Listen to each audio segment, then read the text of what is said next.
Dobrodošli na predstavitvi interaktivnih učbenikov in delovnih zvezkov založbe Rokus Klet. V naslednjih nekaj minutah boste spoznali nove možnosti, ki jih ponujajo za vsakdanje delo v razredu.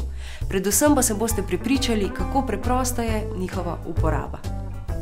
Interaktivno gradivo je namenjeno delu z interaktivno tablo.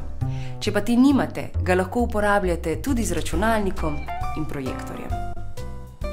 Vsi interaktivni učbeniki in delovni zvezki založbe Rokus Klet so enaki kot navadno tiskano gradivo, le da imajo številne dodatke in zanimive interaktivne naloge. Čeprav vam bom danes predstavila le dva primera, interaktivni samostojni delovni zvezek Gradim slovenski jezik za slovenščino in interaktivni učbenik Raziskujem preteklost za zgodovino, bo ta predstavitev koristna za vas, tudi če poučujete druge predmete. Načelo delovanja interaktivnega gradiva je namreč za vsak predmet popolnoma enako.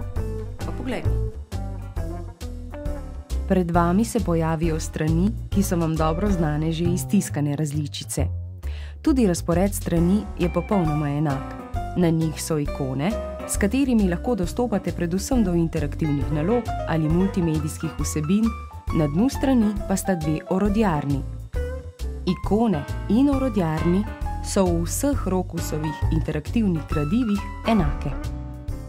Najprej podrobneje poglejmo orodjarni. Zgornja je namenjena listanju po gradivu, kar lahko počnete s pomočjo puščic ali drsnika. Stran lahko izberete tudi iz kazala, ki ga odprete s pritiskom na to ikono.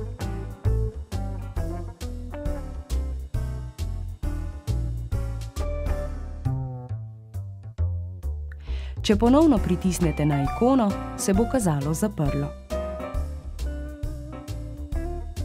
Z naslednjo ikono lahko spremenite način prikaza strani.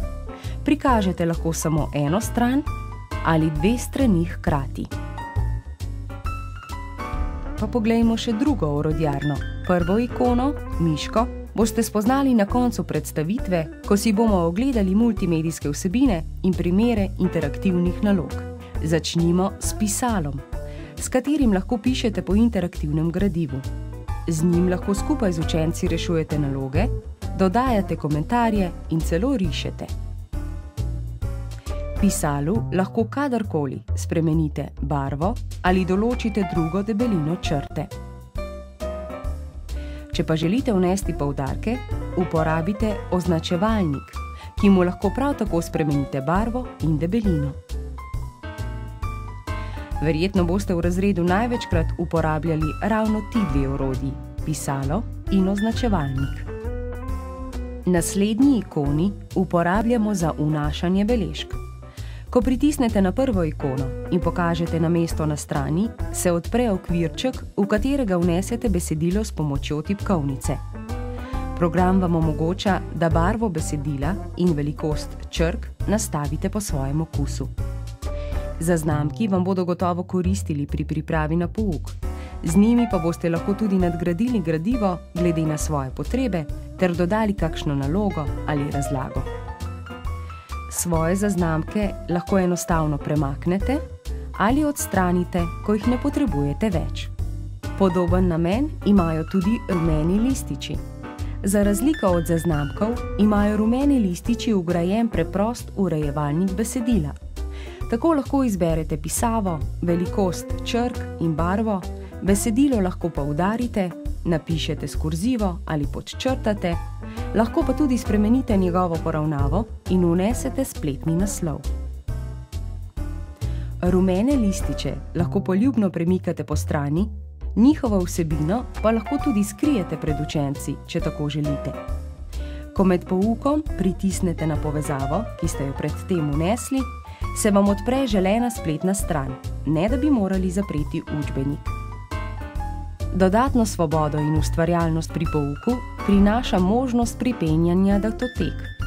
Z ikono priponka boste lahko gradivu dodali svoje Wordove datoteke, računalniške diaprojekcije v PowerPointu in slike. Orodje, ki vam bo večkrat prišlo prav, je tudi povečava. Z njim označite in povečate del strani, ki ga želite izpostaviti. naprimer med reševanjem nalog ali ko želite poudariti določeno pravilo, ilustracijo ali fotografijo. Z ikono roka lahko povečavo premikate v poljubno smer. Ko pa se želite vrniti na navaden pogled, samo ponovno pritisnete na povečavo. Če želite popraviti ali izbrisati, kar ste napisali ali kar so napisali vaši učenci, izberete radirko. Če pa želite izbrisati vse na strani hkrati, pritisnete na ikono Izbriši vse. S tem boste izbrisali tudi vse priponke, vendar bodite brez skrbi. Če se kdaj zmotite in nehote naredite kaj, česar niste nameravali, ali to pomotoma naredijo vaši učenci, uporabite ikoni Razveljavi in Ponovi.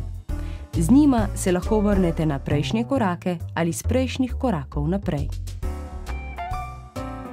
Da bi lažje usmerili pozornost učencev na posamezne dele strani, uporabite masko. Poglejte, kako praktično je to orodje. Z njim enostavno poudarite tisto, kar želite, in zasenčite vse ostalo. Nato pa lahko poudarjen del tudi poljubno premikate.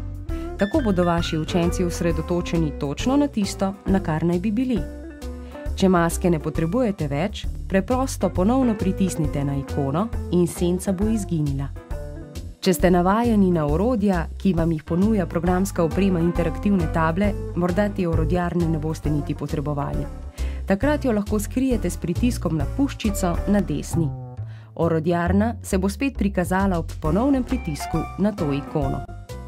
Sedaj, ko že poznate osnovna orodja, prisotna v vseh interaktivnih učbenikih založbe Rocus Klet, si lahko skupaj ogledamo nekaj zanimivih dodatkov in primerov interaktivnih nalog ter multimedijskih vsebin.